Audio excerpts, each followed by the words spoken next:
Have you ever wanted or needed a bag for multi-purpose use, or a bag that you don't need to worry about your important items such as your phone or laptop? Then Knack Bags are the bag for you. Knack Bags are your everyday bag for work, travel, and leisure. Knack Bags come with a fully padded interior to keep your electronics safe.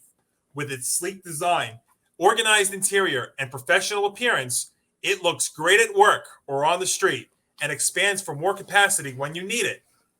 Get a Knack bag today and stop worrying about how you look when carrying your life essentials. Use the code GAME and for a limited time, get a free TSA-approved lock with purchase. Just add the TSA lock to your cart with your Knack bag of choice and use the code GAME at the checkout to get it for free. This is Game On, discussing the biggest games and all the latest sports news with Johnny Montalbano and Hank Indictor on the Empty the Bench Podcast Network.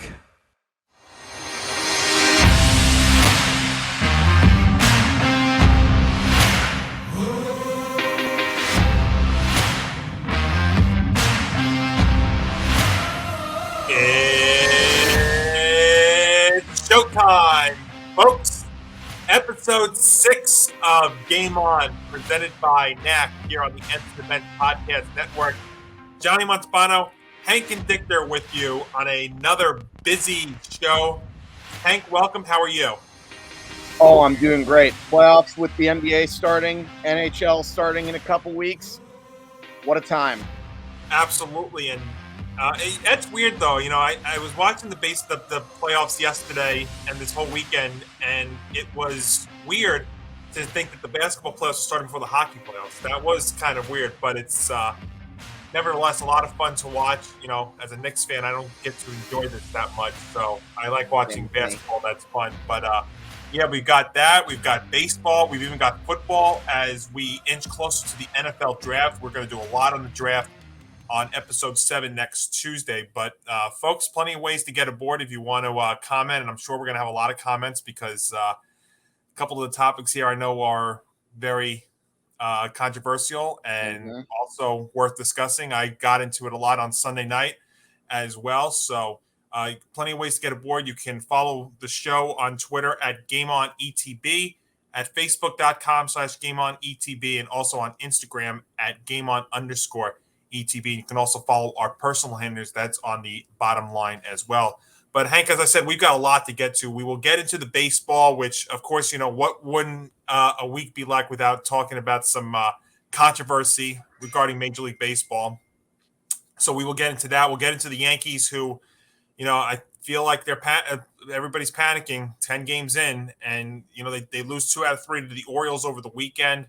It's really been, though, a similar story with them, but we will get into that. And as I said, we'll get into some football talk with Baker Mayfield making some news this past week. But, Hank, like you said, I think we got to tip things off here with the NBA playoffs. And we'll get into really all the series in general in just a moment. But I think we have to start here with the Nets and Celtics because they played a pretty entertaining game for the most part. The Celtics eke it out at the end on a Jason Tatum winner at the buzzer. 115 to 114 in game 1. And before we get into Kyrie Irving, because that's where we're going to spend a good amount of time, let's and even before we even talk ourselves, let's welcome in maybe the biggest Nets fan on the Empty the Bench Podcast Network, somebody that we all know pretty well, and that is Mr. Nick Morgasen, who is going to join us. There he is. Nick, welcome. How are you? Oh, I'm frustrated with the Nets, but that's a whole different issue we'll get into. Yeah, absolutely. But you know, when we look at this game, this was a series that before it started, I thought had 7 games written all over it, and I still do. I mean, this was one this was one where you could see the teams being, you know, pretty evenly matched, and even at some point you look at the Nets being a 7th seed, and you're like, wow, this is a team that's really the 7th seed in all of this. But let me start with the resident Nets fan here, Nick. Before this game and in this series, what were you thinking going into it? See, the weird part is there was a misconception on the part of Vegas odds. Everyone said, oh my God, they should win the title. They should be everywhere. That with KD and Kyrie, well, with dealing with all the vaccine drama, and that's not even what we're talking about now. But everyone thinks that they're just going to run through the whole entire playoffs and that they're somehow going to win because KD's going to lead the way. well, let's put a kibosh. Let's put our foot on the brakes. The Celtics are a great team. People are forgetting about that. Jason Tatum, probably one of the youngest up-and-coming stars in the NBA. People forget. But it's all about the Nets. And unfortunately, it's about the Nets in the wrong spotlight. Yeah, definitely. And I think another reason too why why a lot of people were favoring the Nets too. You said KD and Kyrie were both playing together finally almost every game. The big injury to Robert Williams on the Celtics side of things, so that could have been something else as well. But Hank, when you look at the game yesterday and this series in general, what were you thinking about it? I mean, I was pretty much like, wow, Celtics are really dominating in the first half. And then all of a sudden, I had a feeling, though, that the Celtics wouldn't get too comfortable because at the end of the day, now that the Nets finally have Kyrie and KD playing together, I figured they would mount a good rally, which they did. But it's a real shame because this was definitely, I'm going to go out on a limb and say this might have been one of, if not the greatest game ones of the first rounds that I have ever seen. I mean, two teams that probably would have been, I don't know about conference finals, but at the very least the semifinals any other year. But yet it gets ruined because of stupid drama where Kyrie just can't like ignore stupid hecklers by doing this thing like behind his head. By the way, that was the clean version for those of you. But I'm sorry. Go to the videotape on that. That's ridiculous. Like, come on. Like, we're talking about that instead of the fact that Marcus Morris, who was a notable ball hog, actually passed the ball to Jason Tatum for a change, and Jason Tatum got one of the more classic layup buzzer beaters in NBA history, but instead, we're talking about Kyrie being an idiot, and Kyrie, like the moron he is, has to take the spotlight all for himself. Well, that's the problem here. So I know, that's what pissed me off about the whole thing. What people don't realize, and for whether you're the average NBA fan or the typical NBA fan, Kyrie Irving is just in the spotlight the whole entire year. He didn't care. It started from day one when he didn't make it to training camp because he refused the COVID vaccine. Now, put politics aside. I'm not even talking about that. I'm just talking about the generality of the NBA rules that asked for the COVID vaccine. So we already knew he was a headache. Then you had New York and Mayor Eric Adams bending backwards to let him to play, and he's still making the spotlight for himself with fans. Now, what other people don't know is Kyrie was on the Celtics. That's why Celtics fans don't like him. He came out in Boston with his smoked curry around the court. That's a whole different issue for a whole nother day because he had with all his religious values, like christening the court before the game. But that's neither here nor there. But it's just enough. Take your name out of the spotlight. No, if your spotlight should be on the court, not off it. Well, I'm sure up in Boston they're talking even today about the game winner. I think also, it depends on where you're coming from. But like you said, Nick, this is Kyrie being Kyrie. This is typical with him. It's not even just this year. I mean, we can go back years and years and years, and that's why I've said for the longest time when there was the possibility of Kyrie going to the Knicks, I'm like, no. Keep him far away from MSG because look, there's nothing. Well, there's nothing. It's not even about the talent because look, Kyrie had 18 points in the fourth quarter. That's really what we should be talking about. But you said it in the minute. You were really accurate about this. We should be talking about the 18-point fourth quarter, but in essence, like Hank said, we're talking about flipping the bird. Well, because Can I also add that he had a clutch shot that got one up because of Jason Tatum. Right. Yeah. No, it's absolutely. I mean, I saw KD and Kyrie torch the Knicks when the Knicks were up double digits in their meetings this year. So, I mean, they have the ability to come back. They still have the ability to win. I think the Nets are missing a couple of pieces, even with those two. And you're starting to see this really more and more in the NBA. We've always talked in the past about having a big three. I think the big three doesn't work in this NBA anymore. I think you need two. I think one, maybe two stars and valuable role players that work out. Because look at the Nets, I think, are a perfect example of that. They've got KD and Kyrie, but they're still missing some other pieces. A Ben Simmons would actually have helped in that spot yesterday, and I should say on Sunday. But when you look at it, they're even talking about Ben Simmons returning possibly later on in the series. But how much of a factor can he really be, considering that he hasn't played this entire year? That's the tough part. That's the whole Kyrie Irving experience all over again. Not having the vaccine. He sat out for 50 something games before he finally saw the court. I mean, I love how people, and I said this on Empty the Bench on Saturday, I love when people are sitting on their couch in their mother's basement eating mac and cheese and they don't understand how an athlete has to train to be in a game. When we talked about the MLB lockout, they sat out for 100 days. You expect these guys to come back and be pristine right on the spot? You can't be. For the NBA, it's the same thing. When you sit out for that long period of time, whether it's for dumb reasons or it's for health reasons, you still have to build up to get to that point.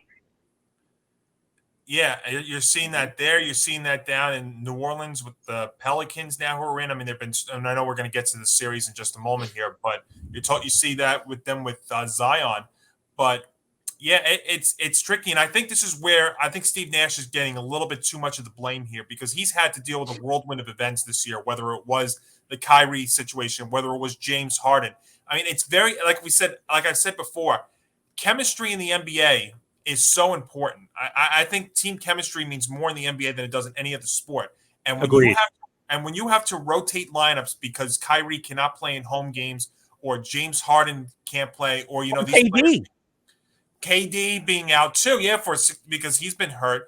Or you also have these players talk about load management, and don't get me started with load management.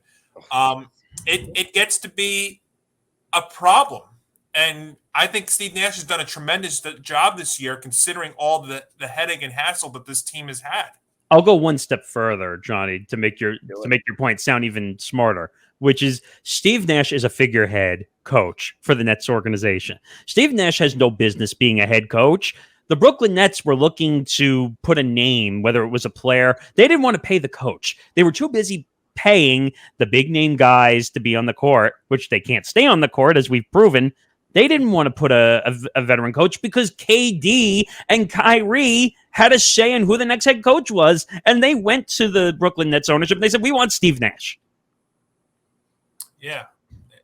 It kind of reminds me also, this whole thing with them, like what the Knicks went through when they got Carmelo Anthony, because, they had Anthony, they had Stoudemire, but they didn't really have any other pieces around them to really work.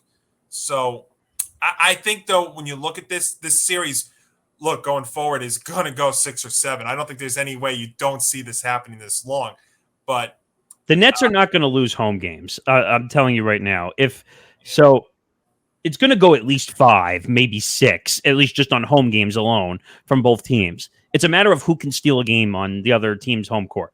Yeah, that's for sure. I completely agree with that. I think, like I said, if there's any team that could have been a bad matchup for the Celtics, and I don't care if the Celtics won yesterday, I still feel, actually, no, I don't really know if so much for the Celtics. I think really more for any of the top teams. I think the Nets are probably the worst possible first round matchup, and big reason for that got to be KD. And I'd say definitely the KD factor. And also, if Kyrie can get out of his own head and out of his own ego and actually play the way he knows how to play. If you remember when he was with Cleveland, he hit the game-winning shot against the Warriors in the NBA Finals. He was the guy that was really leading the team, not LeBron. Then if we got that guy, this team, can you imagine how dangerous this team would actually be? Well, I don't think it's really the problem about the Kyrie, the player. I think it's the person. That's really the problem. Kyrie, the person, is affecting Kyrie, the player. Well, I'll tell you what was crazy, though, and he said this, and people have said this too. The hecklers, I think, even made Kyrie play better because he just kept going off and off. I mean, he had 18 points in the fourth quarter. What I think the problem the Nets are running into is, and I know we're going to dive a little bit more into Kyrie in a second, I think the biggest problem the Nets are running into is when the majority of your shots are being taken by Durant and Irving. That's where you run into a problem because you need that third or fourth player to really be there. We've seen that even in the teams, whether it was the LeBron, the three-way guys in Miami. Oh, in Miami, yeah. Whether it was the big three in Miami, they had Udonis Haslem step up. Whether it was in other teams as well that supposedly had a big 2 or a big 3, they've had other players make big shots because they're always guarding the big players. I think the Miami Heat big three was different because those three guys had three different components. You look at LeBron. LeBron is the big time scorer. Bosh was the elbow shooter, and D Wade was the point guard. That made sense in a three-way situation. When you look at when it was originally KD, James Harden, and Kyrie Irving. Kyrie Irving was the point guard, okay, the shooting guard. But if you look at KD and you look at James Harden, you have two very aggressive styles that need the basketball on their own to be successful. And that does not work in a big three situation. Those three guys in Miami, they knew how to spread the court. And that's why they won. For sure. Yeah, yep. You're right. Like I said, that's why I think chemistry means more than just the names. And so look at the Warriors too. That was a team that had great chemistry. That's why they were so successful for all those years. And also, like with the D Wade in Miami, it's the same thing with Steph Curry in Golden State. He was the point guard. He was the lead guy. Draymond was the aggressive defender, but could make the baskets. Clay was your big time shooter from mid range to 3-point. And KD was your big time scorer. They all had different roles. And that's why they meshed together. That team was stacked. That Warriors team was and they didn't even win in the record regular season year. They were so fun to watch all those years, even though I hated when Kevin Durant joined that team. Well, because Kevin Durant sold his soul. That's why. Yeah, exactly. And he turned into a snake. Yeah. All right, let's talk about Kyrie here a little bit more because I look at this situation that happened as it came across my feed on Sunday night, and watching the reaction, whether it was on social media or on TV, was what really aggravated me. First off, for there to be tweets out saying that Kyrie was quote unquote messing around with the Celtics fans. No. First, messing around with the Celtics fans. I mean, are you kidding me? He wasn't messing around. That's typical Kyrie Irving shtick, to be quite honest. Messing around is just deciding to flip the bird at fans. And yeah, that's which is, look, I don't know if people in this era know my mindset with athletes attacking fans. It's a no-win strategy. It's not smart. It's just dumb. Unless they do something stupid first. If they are sending a derogatory message or if they are flipping the bird, then that's one thing. But if all they're doing is saying Kyrie sucks or serenading him, the athlete has to be above this. Yeah, I agree. Like I said in my Sports Minute, on the ETV Sports Minute, they need to be above this. These are players that young kids look up to. Mm-hmm. So what kind of message are you sending to them? Well, there's one argument I would make for that. Unfortunately, in the world of business, especially in sports, we're not really the morality business, unfortunately, anymore. Now, I'm not saying it's right by any means, but unfortunately, athletes could give two you-know-whats about fans anymore. It's very rare that you see a Derek Jeter in today's sports world where he goes and he hands the ball to a young fan or he stops and talks to a fan or just does anything to make a kid's day. That doesn't exist anymore in today's world of sports. The athletes are too focused today on where's my next dollar coming from? Where's my next endorsement deal coming from? What am I doing to get my social media platform out there? They don't care about kids. They just don't. Well, I think you should care because then you have a situation with what's going on in baseball where the sport's not being promoted. It's almost being considered an afterthought. It may take time, but it's slowly but surely going to happen. We've spoken before, Nick, how baseball is dying. I think basketball is going down a direction right now that is troubling, whether it's something like this or, like what we've spoken about before, the whole load management. I think the load management situation in basketball is not talked about enough as to how damaging it could hurt basketball. It's ironic because do you know who started the whole load management situation? Was it LeBron? No, it was Kawhi. Yeah, I was going to say, yeah. I wasn't sure whether it was LeBron or Kawhi because I remember Kawhi's name was associated with load management a lot. It was originally with the Spurs when he was up for the large contract numbers, and then the Spurs couldn't get to him because his medical team was hiding him from the Spurs, and then it became a whole situation. Like the Spurs just said, "I'm done with this. I don't want to pay him $200 million plus," and that's how he ended up in LA with the Clippers. Well, and Toronto winning a title with the Raptors. Well, right, I missed that. You're right. He went to Toronto, then he went to LA. Right. He's paid off more in Toronto than he's done with the Clippers. I mean, has there been a team that's been disappointed more than the LA Clippers? Oh my gosh, look what they gave up. Look what they gave up for all those stars. That Paul George, and that might be worse than a Billy King trade. Sorry, no offense. No, that's pretty funny, actually. But okay. Paul George is the biggest disappointment of an all-star I've ever seen in the NBA. And that's me saying a lot because I've seen a lot of disappointments. But what has Paul George done? All he does is go on social media and say, I hate everybody or I hate the media. How about go out and win a big playoff game? And maybe don't put up bad performances and have people call you Pandemic Pete for a couple years ago. Oh, God, that was hilarious, too. Well, I know who really put that in the spotlight. That was Levitard, Johnny, who really put that out there.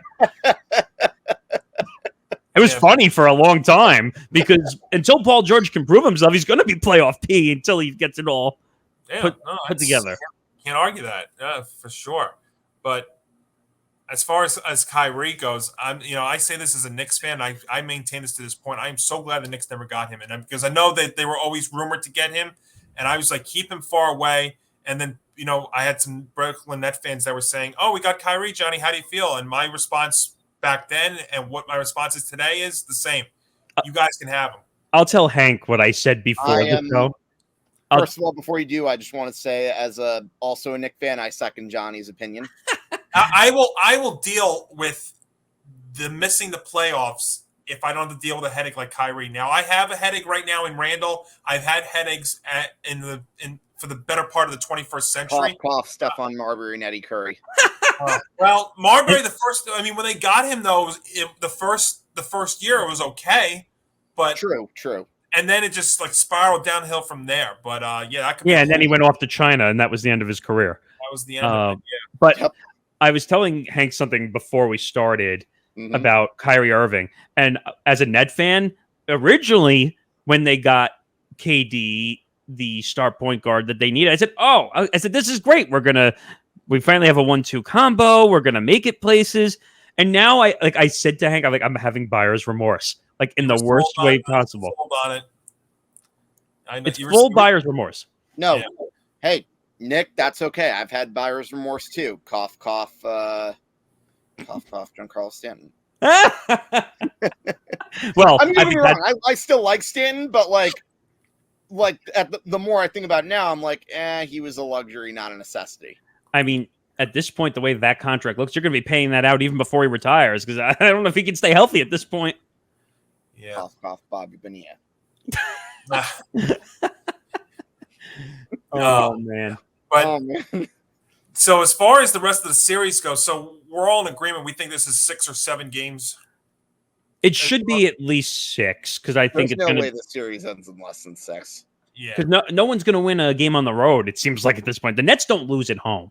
If Robert Williams is healthy, I think that I have more faith in the Celtics' chances. But we know how that's working with Celtics. All I know is if they lose, I wouldn't be surprised if KD and Kyrie just turned on Steve Nash. This is your fault.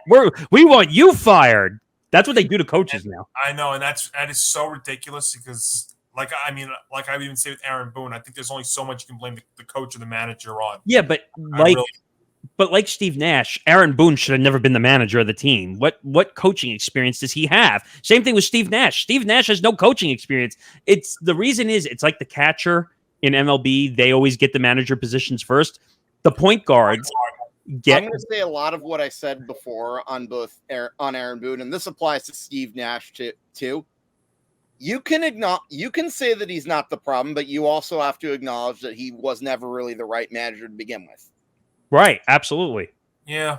That's what I said last year. Like when I saw on Twitter so many Yankee fans were like, "Oh, this is Aaron Boone's fault," after they blew, I think it was the game they blew against Boston when they wasted that Domingo Germán start. Like so many of them were complaining about Aaron Boone. I'm like, excuse me, did you not look at the top and see how the team is constructed? Sorry, didn't mean to go on a Yankee. That's okay. No, that makes perfect sense. You knew I was going to go there at some point with regards to the Yankees. No, but Hank, it makes perfect sense because if you look at the Nets and the way the dysfunctional is more the word I'd like to use here, James Harden was the biggest mistake they probably ever made. That's absolutely right. And then you shipped him off to the. Now, make no mistake, I don't necessarily think it was bad in the long run for the Nets, but Philadelphia, I think, is a bigger threat than people realize. Like, I'm not saying they're going to beat the Milwaukee Bucks or anything, but I think they're like somewhat of a threat with James Harden currently. That's if he decides to show up and play, of course. Well, the one thing I will say is I think that trade, first of all, was lopsided in the favor of the Nets with the amount that they gave up. It probably is, but if Philadelphia goes on some sort of run, then it's going to be then it's going to really look bad for the Nets. Well, yeah, and I would say this. I think the Sixers are under more pressure than the Nets to win. I agree. Totally. One, because James Harden. Well, let's put it this way. If the Sixers don't beat the Raptors in this opening round, I could see Doc Rivers getting fired.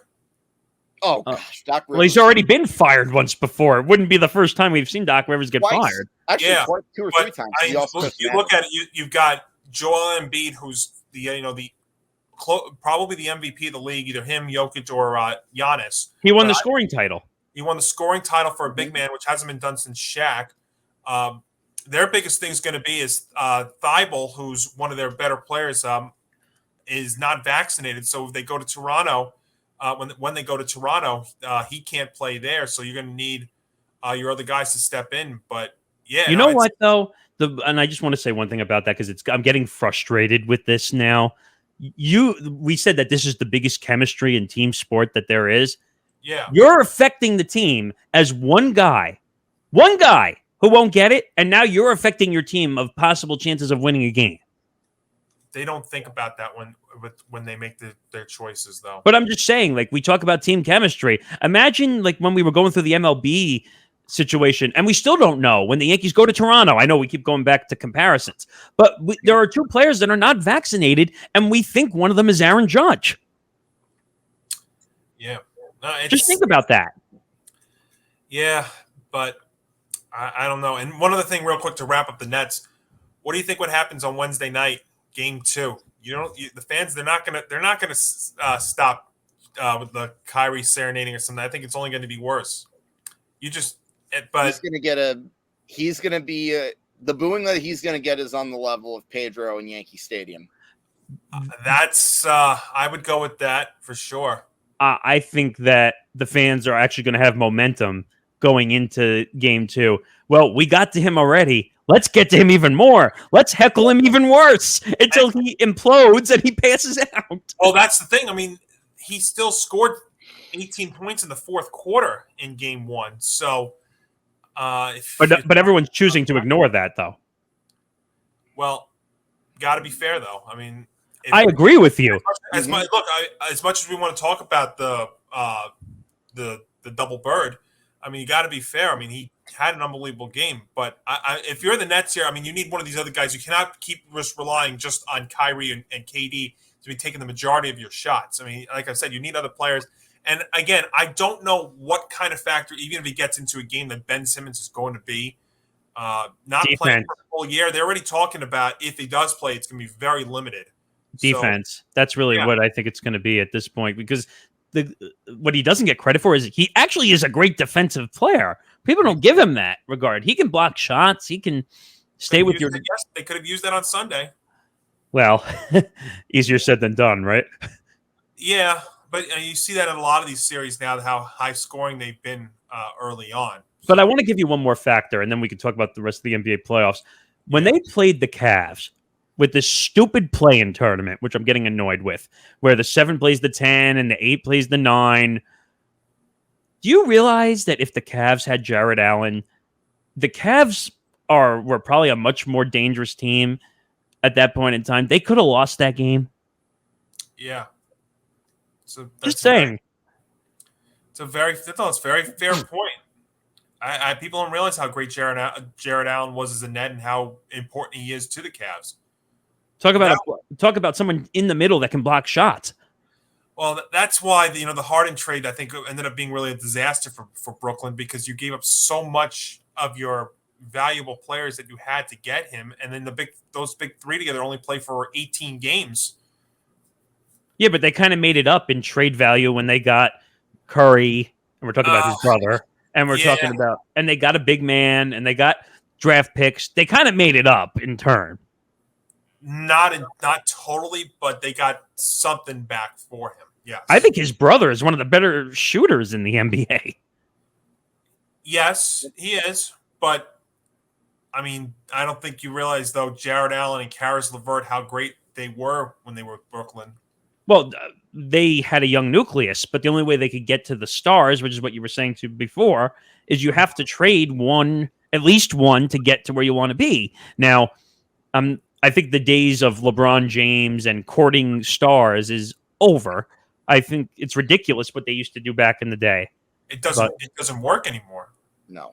If I have to see one more Decision TV program where they spent all this money so that he could make his free agency decision on a TV show, I'm going to go nuts. Well, that will never happen again because social media now is used so much that they'll just do it on social media.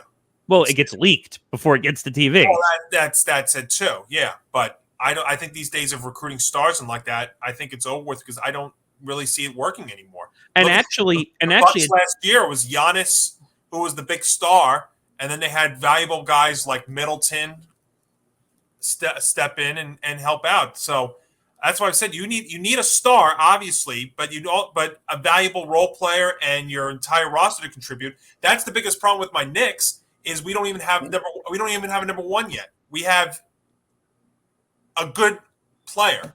Well, the problem is you had a history of guys 4 or 5 years after their prime coming into New York and playing with the Knicks. Carmelo Anthony, even though he was still really good as he was a little bit past his prime in some aspects. Well, it was that, and then Stoudemire. It worked the first year with Stoudemire, but then he broke down, and then you had the don't get me started with the J.R. Smith situation. that suspension in the Celtics series, just they never recovered from that. They had a magical run last year, but it ended up really being a fluke. Well, I think we've got potential going forward. I mean, the young players that you see now, they definitely are there, but I mean, they need another star. I mean, we need a point guard. I mean, I've been saying that for 22 years now. I mean, we need a damn point guard. We haven't had one since Charlie Ward. The problem is when you wish for something from Heisman Trophy winner Charlie Ward. Oh, that's right. I was going to say when you wish for something from James Dolan, don't expect it to happen in any near future. Well, keep them away. Unless we're maybe talking about the Rangers. Right. That's what I said. Keep them away. Let Leon Rose, let those guys, Worldwide West, let them do what they need to do. Just stay away. Like Wild West. Yeah. Well, I'm sorry. I could get triggered, but you're not wrong.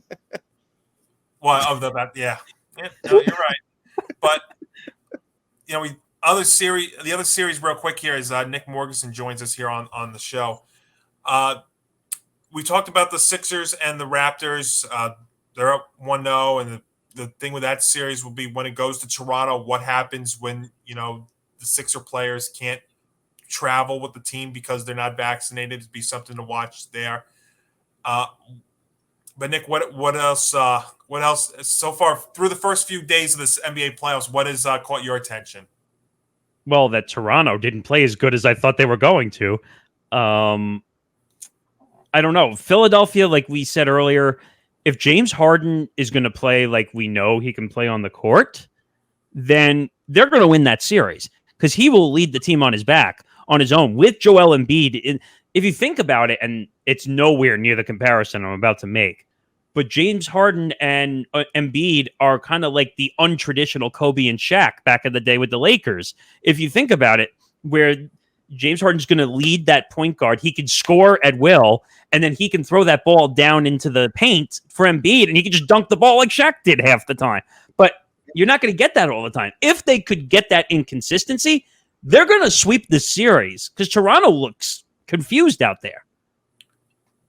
Yeah, I would agree with that. I'm also looking at in the West because I think the East. I think Milwaukee still has a very good chance to come out of it, but in the West, I think it's Phoenix. I think it's Phoenix out of the West right now. I think the biggest key with Phoenix right now, the only thing that I think that could derail Phoenix is if Devin Booker or Chris Paul go down. Well, Chris Paul's been hurt like all season with this. I think it was like a thumb injury. I think he was dealing with. Yes. Which, if you know the NBA, if you don't have your thumbs, you're in trouble. Let me piggyback on what Johnny said. They better hope that Chris Paul. What did I say, Young? They better hope that Chris Paul. It's okay. You're thinking baseball. It's all good. You're right. We're gonna get there. Okay.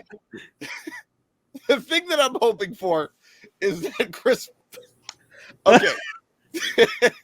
The thing that I'm really hoping for is that Chris Paul already used up his bad injury luck during the regular season. Because if you've seen the pattern, he always has that one bad injury every single year. Am I wrong? That goes all the way back to when he was with New Orleans. I mean, it goes all the way. Houston Rockets 2018 Game 7 Western Conference Finals.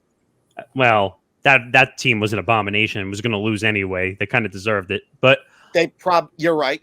They probably did, but that was probably the closest anybody came to disrupting the Golden State dynasty. That's true, but if it wasn't for 75,000 threes they took in that game, they probably would have won that game if they took less. Oh yeah, like I could have sworn Houston turned into a bricklayer's business that day. It was really bad. Like you could have just put a target on the basket. They were going to hit the top of it, over it.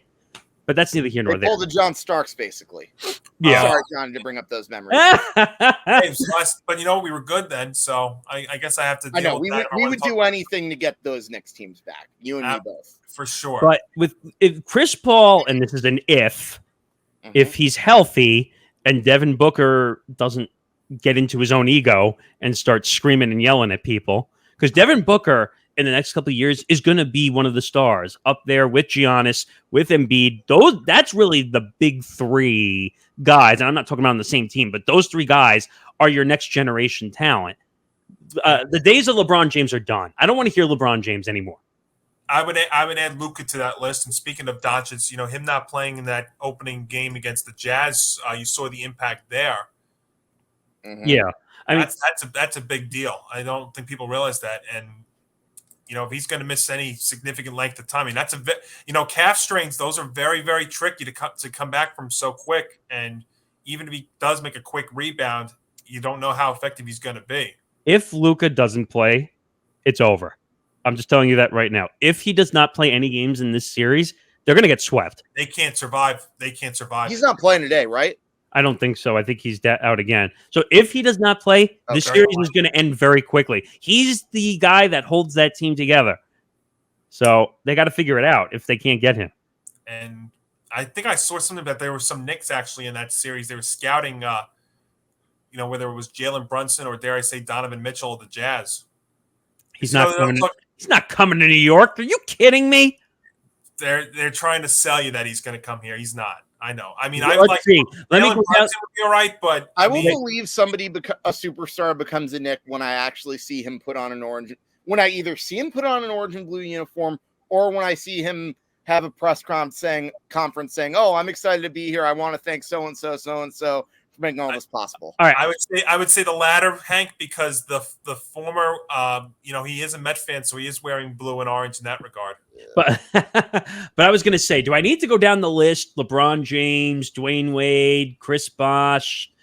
Let's see, Ray Allen. I even heard Kevin Durant, Kyrie Irving. Keep Kyrie away. I'm fine. I'm just saying, like, how many names did we hear coming to a Knicks uniform to be the Knicks? It never happened. I know. No, I mean, it really hasn't happened since Stoudemire and Anthony. Those were the last two. And by the way, they got burned by the Stoudemire contract because, again, he did himself in. That was a $100 million plus contract. Well, at the time, which looked large. Not 5 now. years, $100 million. Yeah. Well, no. No, for sure. And I think the Knicks are finally starting to do it the right way. It took them a long time, but I look at all these series. I don't really see a lopsided series, to be quite honest.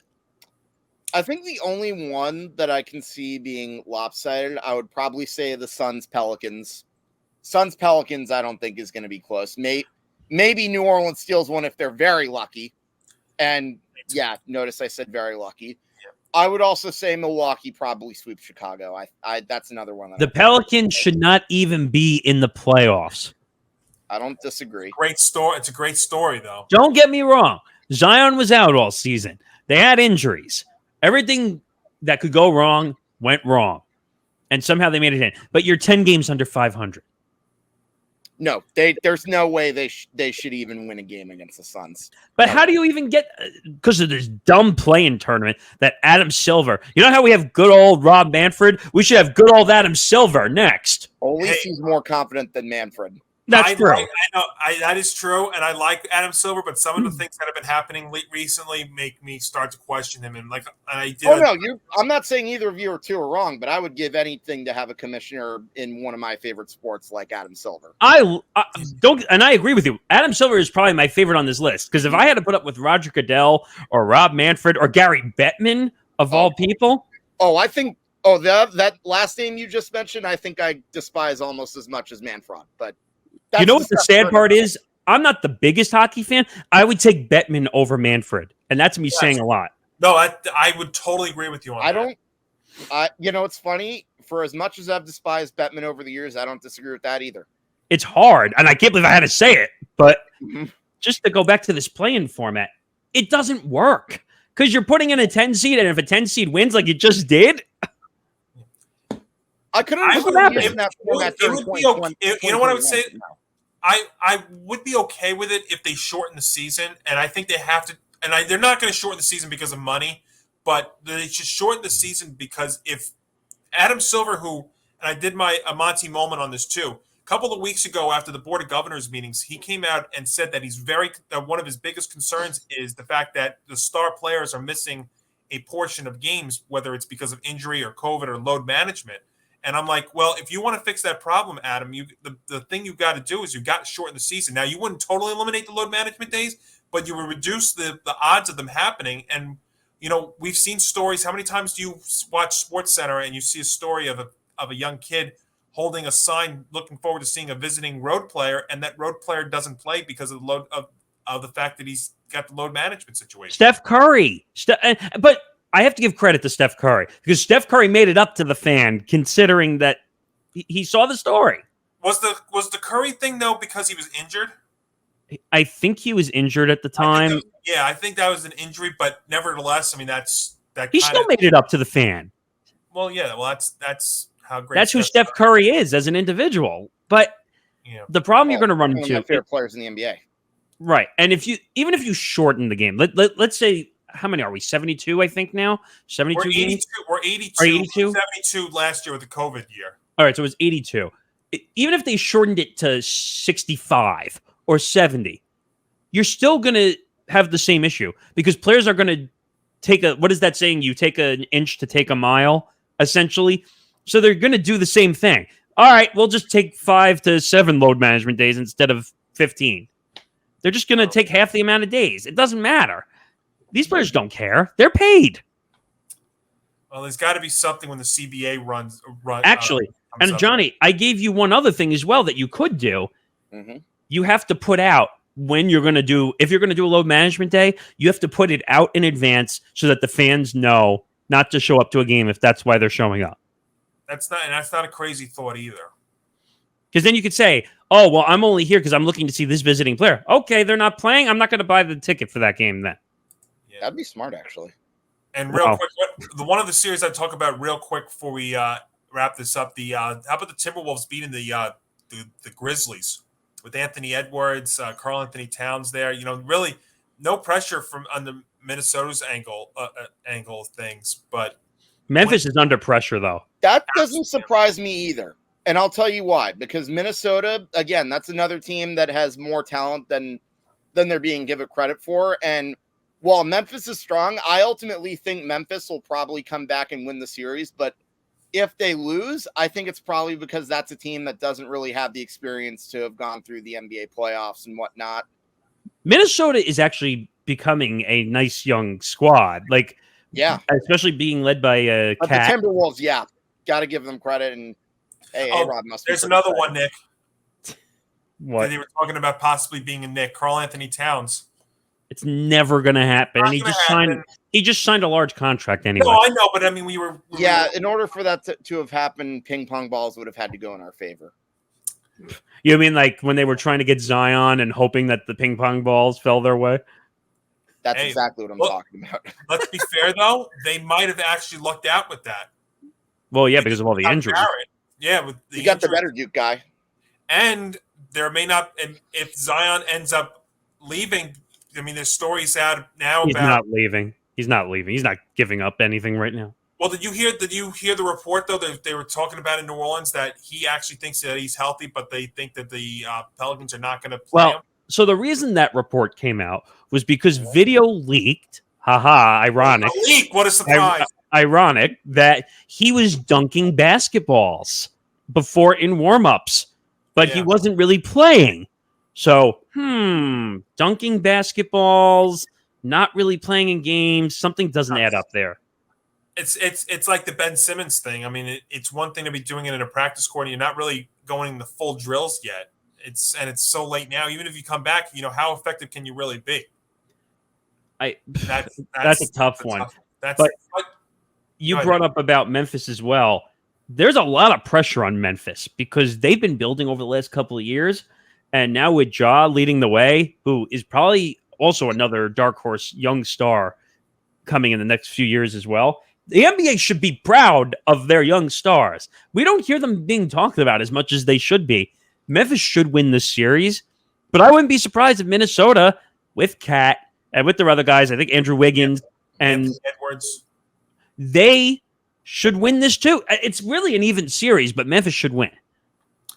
No, they should. But again, I'm also saying that because they have a lot of young stars who haven't really dealt with the playoff pressure before, that might be what leads to their downfall. And remember, Morant missed a lot of time before the playoffs started because of his knee injury. So if that could be a factor as well. But it would also be pretty cool because you don't see many 7-2 upsets in the NBA playoffs. So that would be a pretty cool thing. But so there are some very interesting storylines, and of course some very dramatic ones, like we talked about with Kyrie.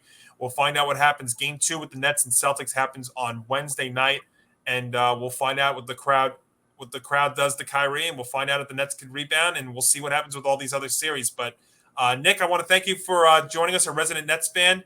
So before we go real quick, what do you think? So how confident do you feel now with Game 2 tomorrow night? With the Nets? I mean, the Nets are pretty good at bouncing back off a loss. We've seen that all season. Now, can Kyrie Irving get out of his own way? That's going to be the massive thing for tomorrow. I mean, if he can get out of his own way, they definitely will win Game 2. I have no doubt in my mind. And if they win Game 2, then that puts them on the fast track with the home games coming up to put the series away. But if they don't win, I think the series is over. All right. Well, we will find out soon enough. But Nick, thanks for joining us, and we will catch you on Beyond the Bench and Empty the Bench as well. Thanks, okay. Nick. Yep, not a problem. All right, that's Nick Morgasen, our resident Nets fan, joining us on the show. Definitely a lot of cool storylines in the NBA. I'll tell you, the only problem with the NBA playoffs, Hank, they drag out forever. Like we said, Game 1 of the Nets series was on Sunday. Game 2 is tomorrow night. Game 3 is not until Saturday. That's the thing. These playoffs go over 2 months. Hockey, our sport. The Rangers could play Game 1 on a Wednesday, Game 2 Thursday. Sometimes they do back-to-backs. I know they don't. I don't think they really do that anymore, but they can play Wednesday. No, and usually they have like a day in between. But yeah, you're right. Hockey playoffs seem to go on quickly. Well, they've had times back in the day where they used to actually play on back-to-back nights, even if they played a double overtime game. Yeah, sure, I remember. But no, I think it's also because hockey's such a fast-paced game. Absolutely, and we'll definitely have a lot of fun with the Rangers as the playoffs get closer. A couple more weeks. They start first week of May, so we'll definitely spend a lot of time on them. That's right. And we're still tied for first with 6 games left. Again, if you had told me before the season that would be the case, I would have totally been okay with that, regardless of where they finished. Absolutely. Yep, that's for sure. But switching gears, Hank, let's mix a little baseball into the conversation, and we'll get to our Yanks in just a second. I was going to not talk about them this week, but after the Orioles series, I think you have to bring them up. But we'll get to them in a moment. But obviously the big story in baseball this past week was Clayton Kershaw pitching 7 perfect innings, and of course the storm, the barrage, all that stuff that came out afterwards. The reaction to him being pulled after 7 perfect innings, and you had Joel Sherman, and I mentioned this on Empty the Bench on Saturday. Joel Sherman came out with a post about how you're going to grow the game, how get the kids or the fans happy if this happens. This situation that happened with Kershaw against the Twins was like the 100th problem with baseball. It was not number one. It's not what's ruining this. It's not part of what's ruining the sport. I mean, the sport's damaged, but this is a totally different situation with Clayton Kershaw versus, say, any other pitcher or any other time, because Kershaw has been on the injured list 9 different times in the past 9 seasons. So I had no problem with it. He has not pitched more than 30. He's not started more than 30 games in a season in years. So I really had no problem with this. This was his first start of the year. If you remember, late last year he had a forearm issue. So, and I know he had some starts in spring, but he threw a lot of sliders. It was a cold day. It was 80 pitches in 7 innings, and you know what? They were up 9-0. I had no problem with this. Me neither. And if I'm being honest, like 80 pitches, like we're not even taking into account the fact that he's had injury issues, which has been the reason why he didn't get to pitch in the playoffs last year. And number 2, like as I mentioned, like 80 pitches doesn't factor in the amount of like throws he had like before the game, like in the bullpen and whatnot. So I think, yeah, it makes sense. And another thing that needs to be factored in, Clayton Kershaw said after that game, like, oh, that's a selfish goal. I don't really care about that. Good for him. If Clayton Kershaw's not complaining, then why should we at this point? Like, it would have been nice to see him throw a perfect game, and it looked like it was going to be one of the best games he's ever pitched, which really says something when you look at his Hall of Fame career. But at the same time, it's early in the season. You didn't have much of a spring training. So if I'm going to be honest, I think if you're a Dodger fan and you're upset about this and you're triggered, I think you're directing your anger at the wrong person. Dave Roberts isn't the one you should be complaining about. And you know who really you should be complaining about? Good old Rob Manfred. There he is. That's it. That is exactly it. But yeah, I agree with you. And I would counter with this as well towards everybody that was going online and complaining about this. What pitcher in the game today would have gone all the way in his first start of the season and I think the short spring training also does have something to do with it, but I think this was going to happen in general. Yeah. The only pitcher that I could think about in the game right now that would have done this would have been Max Scherzer. I don't think Jacob deGrom, if he's healthy, would have done it. I don't think Garrett Cole would have done it. I don't think there's any other pitcher in baseball that his first time through. And again, you cannot overlook the Clayton Kershaw injury history. He's had back problems. He's had forearm also, it's not unusual for a manager to like pull a pitcher, no hitter or not, like after like the 7th, like with 80 pitches when it's like one of his first starts after an injury. It's very common. And we've seen that before, and you know, we've seen pitchers that have thrown so much. I mean, it is part of the thing too with baseball in that, you know, what's going on with the sport, but this even would go back to even before their major leaguers. It goes to how they're babied coming up through the minors and stuff. It goes through the fact that they come up as like they start pitching in high school, throwing pitches that they should not be throwing in high school as teenagers. So there's a bunch of things besides, you know, the majors and analytics or whatever you want to use as to why stuff like this happens. But I mean, you can't overlook the fact, and also, you know, when you're the Dodgers too, and you're this loaded, you can also afford to do it as well. Yeah, I was going to say, if you were on, say, the Arizona Diamondbacks, like, I think then I could understand maybe outrage. But even then, I think you'd probably would still consider, like, taking him out. And if this is August and it's his 20th start of the year and this is happening, that's one thing. But his first start in April, coming off the injury last year and coming off his injury history, and for you know, the beat writers and the fans to say what they're saying, they're missing the whole point in all this. So I had no problem. I had no problem with all this. And if people want to say that this is what's ruining baseball, then you just have not been paying attention. I mean, we've documented it on this show. We've documented it in several other instances as well. You're seeing things what's ruining the game.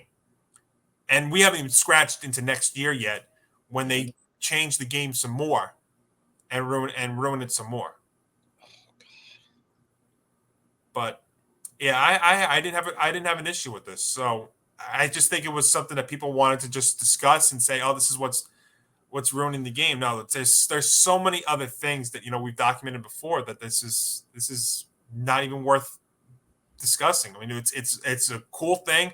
Like you said, Kershaw, he's going to be a Hall of Famer. I don't think there's any issue about that. I mean, he's 100 games over 500.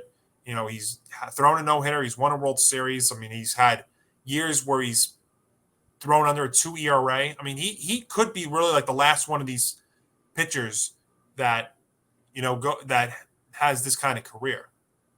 I mean, we've seen some young guys coming up right now that maybe have that potential, but you don't know. Yeah, no, so. I completely agree. He's won a lot of Cy Young awards. He's over 100 win percentage wise. Yeah. Finally got that elusive World Series ring, even if it was under crazy circumstances. Yeah. Yeah, Hall of Famer. But I to say though that this is like that this is what's ruining baseball. I think you have 100 other things that you would put up before this. And again, the timing of it too. If this is August, is 20th start, and this is happening, that's one thing. But no, this is not what's ruining the game, folks. No, got to be paying attention. But switching gears, well, keeping on the baseball, Hank. I was going to try to avoid bringing up the Yanks this week, but after the rough weekend that they had, losing 2 out of 3 to the Orioles, it's hard not to talk about them. And there's a few factors that we could discuss here, but let me start with you, since you're wearing your Yankee hat, wearing your showing your proud number 42 behind you, and also that new Yankee Stadium. What do you think after this weekend against the Orioles, losing 2 out of 3? I mean, look, as much as I want to throw this ring light that's right next to me that you can't really see, as much as I want to throw this cap at a wall after they lose, and as much as I want to go on a Mike Francesa rant from back in the day, I don't think it's worth it. Number one, it's early in the season. Well, I mean, I know I kind of say that every year, but in this case, it's still true. It is early in the season. And number two, they pretty much start out like this any time of the year. So, at this point, if you're a Yankee fan, if you've watched as many games as I have over the years, you should have pretty much expected that they'd kind of be treading water over the course of April. And that being said, though, the fact that they lost the series to the Orioles, now I know I said I wasn't going to make a big deal out of it. That's still probably going to come back to haunt them, though. I'm not going to lie, because first of all, if in two of the games you score a grand total of only 1 run when you lose, that's a big problem. And really what it shows me is that the Yankees still pretty much haven't changed. They're not a team that's great at hitting situationally, and they're still a team that just lives and dies by the long ball. This is nothing new that I've been telling you since really we've started talking sports. The Yankees are essentially what they are. Now, of course, I will say this. Nestor Cortez was absolutely filthy. I'm pretty sure, I think going back to August, he's been pretty dominant in all of his starts. I don't think he's allowed more than 3 runs in a start since then. That's amazing. Yeah, and you know what you like about Cortez is he's not one of these guys that throws 100 miles an hour, and I think that's part of the success. He's not overpowering. He has off-speed stuff. He commands the corners. I think that's something you got to love. You don't get many of those. I mean, they come up now where they throw 99 or 100, they throw it right down the middle and say, here, hit it. And they usually don't because they're trying to swing for the fences and they can't catch up to it. So Cortez is a different kind of pitcher, and I think that's what helps him in that regard. And another thing I wanted to say about losing this series, I completely agree with that. Sorry to interrupt. That's okay. I would also have to say that, again, this is another series where I really, even though on the surface in a vacuum, it looks like you could blame Aaron Boone for them losing 2 out of 3. Last I checked, he's not the one out there swinging the bats. Last I checked, he's not the one at the top making all the decisions. But at the same time, is it okay to acknowledge both that he's not the solution and that he's not the main part of the problem? Absolutely. Yeah, and I did have a couple of issues with Boone this weekend.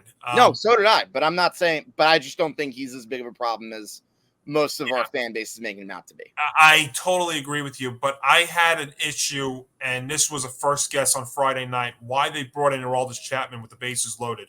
to me. No, I didn't. Once he came into the game, I knew the game was over. I pretty much turned the TV off, actually. Yeah. I mean, you had a rough game on Thursday when, he loaded the bases. And Chapman's weird because he's one of those guys that he can go 20 straight appearances without allowing a run. And then he can have, a stretch of 5 in a row where he's struggling the way he is. But I think the fact that you bring in your closer in that sort of situation, I just did not like that idea at all, bringing him in, especially from the day before when he was all over the place and couldn't get anybody out. So I'm never a big fan of bringing in the closer outside of, Mariano, but in a situation where it's really a non-safe spot. And again, I agree with that, but at the same time, if you can't score one run against the Orioles and it has to go to extra innings, then I don't think it's as much of an Aaron Boone problem as much as it's your offense is having problems scoring runs. Well, to that point, let me get to the offense and the lineup for a second here, because a lot of the talk also is how is Boone juggling these guys around. But yes, that to me is not even just on Boone or even really Boone's fault. That to me goes to Cashman, and it goes to what you and I have been discussing in prior shows. This roster is not constructed well at all. No. And they are going to have their day, and I said this on Sunday after the loss.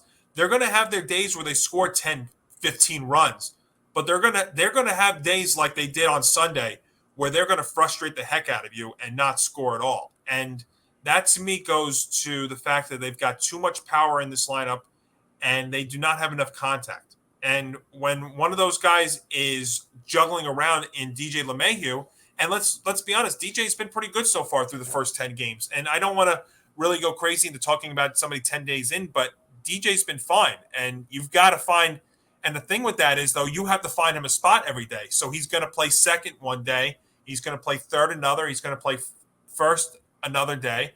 And when he plays second, what's going to happen is then you're going to be moving Torres over to short. And that's what's going to scare you. But at the same time, that's why you have Rizzo over here to try and help you out defensively. So – That to me, though, speaks to the way this lineup is. And then, they have the power guys, which, I've talked about before, whether it's been Judge or Stanton or Donaldson or Gallo.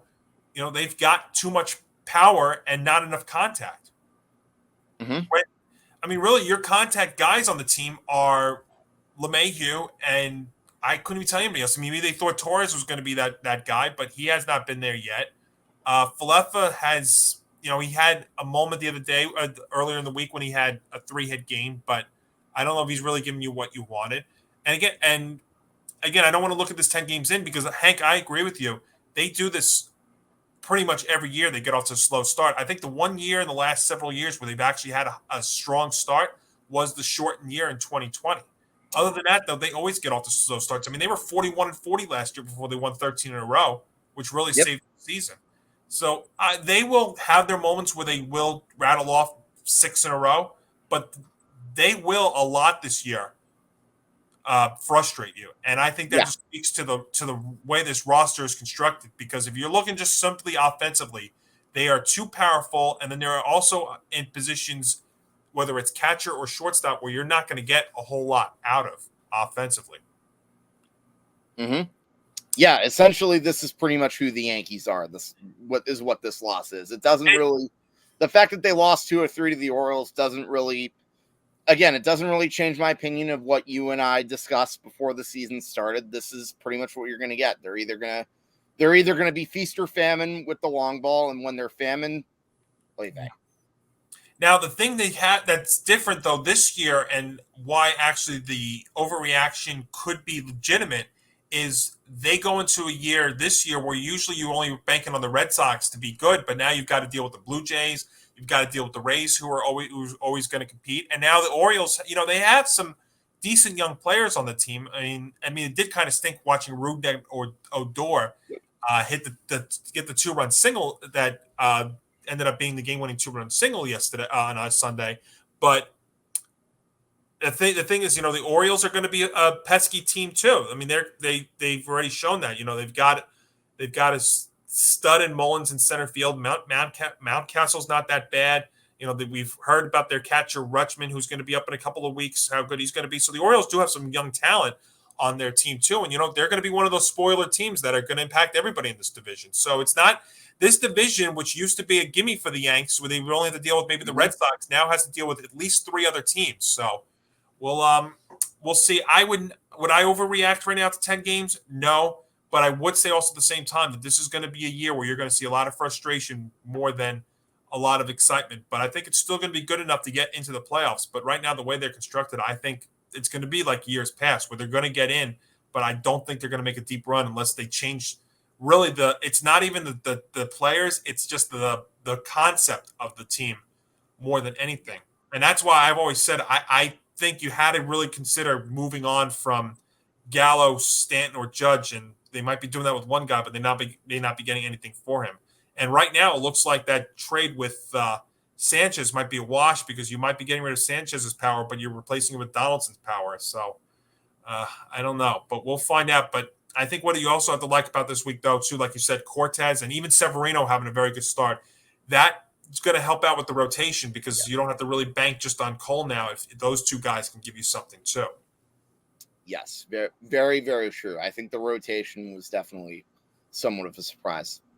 Yeah, we'll find out, but plenty of season left, and I think we're going to have moments this year on this show that we'll be frustrated, but we'll also be looking back at some pretty good weeks for them. But rough start, and it just brings back memories of last year when they only went 10 or 11-8 against the Orioles. But to wrap up the show here, Hank, real quick, we're going to discuss Baker Mayfield. And, he made comments to the You Never Know podcast this past week. And I tell you, I want to have that time back because I ended up listening to that whole entire thing with Mayfield. And my first thought was, you've got to be kidding me, right? Here's Mayfield once again playing the victim card. Now, he did have a legitimate thing. He had 4 different coaches and several different coordinators in his first 4 years. But right. I mean, to basically come out and say that, you feel disrespected and that, people booing you when you're making $18 million a year is very out of touch. Oh, yeah, no. If it's not going to fly in New York, then I can't imagine how well he's going to be received in the city of Cleveland, which is crazy about football. Yeah. And now, they bring in Deshaun Watson, and obviously we still don't know exactly what his legal situation is, if he's going to be suspended or not, but the fully guaranteed deal. But I tell you, when Baker does stuff like this, he makes me think more and more that he's not going to be starting in the NFL next season. He's going to be phased out eventually. Well, think about it. What team right now, if you're a team that's desperate for a starting QB, whether it was Seattle at the time, or I'd say even the Panthers, and I know those 2 teams have been linked in different reports to Mayfield. Were you sold by that interview that he had in that podcast? I wouldn't be. Absolutely not. Absolutely not. Any quarterback who tries to play the victim, I think that should be a major, major red flag. Now look at the Seahawks. They signed Geno Smith to a 1-year, $7 million deal. Yes, Geno Smith signed with the Seahawks before they traded for Baker Mayfield. Oh my God. That tells you all you need to know. Right? I mean, they were working out. I mean, they had people going out to see Kaepernick. They would think about signing Kaepernick before they would bring in Baker Mayfield. Good Lord. Now, and look, as somebody now who lives in South Carolina and hears a lot of stuff about the Carolina Panthers, I can tell you this past year, their quarterback situation was among the worst in the NFL. They might be desperate enough where they would go after Mayfield. I mean, I know they sit up there at 6 in the draft, and maybe they draft one of the quarterbacks, but I mean, their quarterback situation is so bad, they might be desperate enough where they would go after Mayfield. I don't know why you would, though, if you're Carolina. I don't think Baker makes you any better than you are. I really don't. And then you just look at all these other teams. I mean, who out there needs a Mayfield? And if he's talking about starting, I mean, where of all the teams in the NFL, where does he have a starting spot? He doesn't, right? You're trying to think of them at the top of your head. There isn't anybody in the league right now that he'd be starting in, if everybody's all healthy, of course. But he doesn't have a spot. Nope. I think he pretty much essentially shot himself in the foot with those comments. Yeah, I just, and it's not like it's the first time that Baker's done this. I mean, he's done this before. And again, he's right about the coordinator and the coaching spot, but at the same time, you know what? Oh, yeah, no, the Browns have been a dysfunctional mess for as long as I can remember. Yeah, but, I mean, he's not helping himself by going by making the comments that he made. So, I mean, we'll find out. As I said, I don't think Baker plays. I mean, he may be on a team, but I don't think he plays next year. Somebody might be desperate enough to sign him, and maybe if there's an injury, that's where you'll see him. But I mean, he should be going to the USFL the way with his situation right now. Yeah, let's hope that league lasts longer than it did in the 80s. I just don't. I don't think spring football works. That's the thing, and I think it could have actually worked this year if there was no baseball. Yeah, maybe. I think it had a shot, but I mean, I didn't watch any of the games this weekend. There's just too much. There's too much going on right now. I mean, my first focus. I think football. When you think of football, you don't think about spring. The only spring football that I really kind of think would even spend a second on would be like the spring college games. But even that, I've never watched, like, sat down and said, all right, I have to watch this for a certain amount of time. I mean, maybe I'm scrolling through the channels and I see it, but I don't. I do not, sit down and watch a spring game because it just doesn't work. The AAF didn't work. The XFL, they keep trying to reboot that. That hasn't worked. And I just don't know if this is really going to work as well. And the original USFL, like, it had some moments where it looked good, but then again, I can go into full detail as to why that failed on another episode. Absolutely, no, that's for sure. But we'll see. We'll see what happens. The next week is going to be an exciting week. Hank, we're going to be previewing the NFL draft.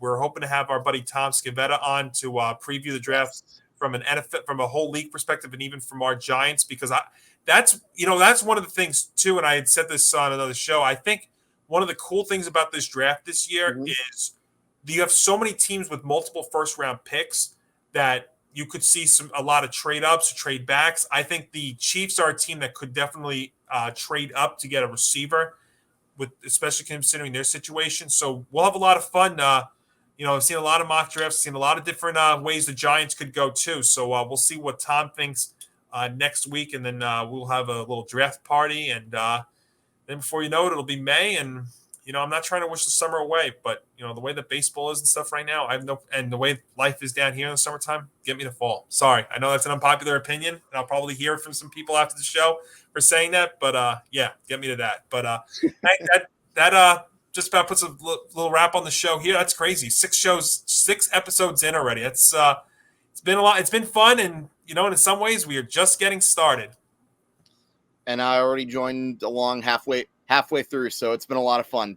Thanks again, Johnny. Always a pleasure talking sports with you, man. Absolutely, Hank. And of course, folks, we are presented by Knack. Use the code GAME at checkout. You can get a free TSA-approved lock with your order for a limited time. So, when you go to checkout, make sure to use that code GAME, GAME, and you'll get a free TSA-approved lock. Make sure you also put that lock in when you go to checkout, so then it could work as well.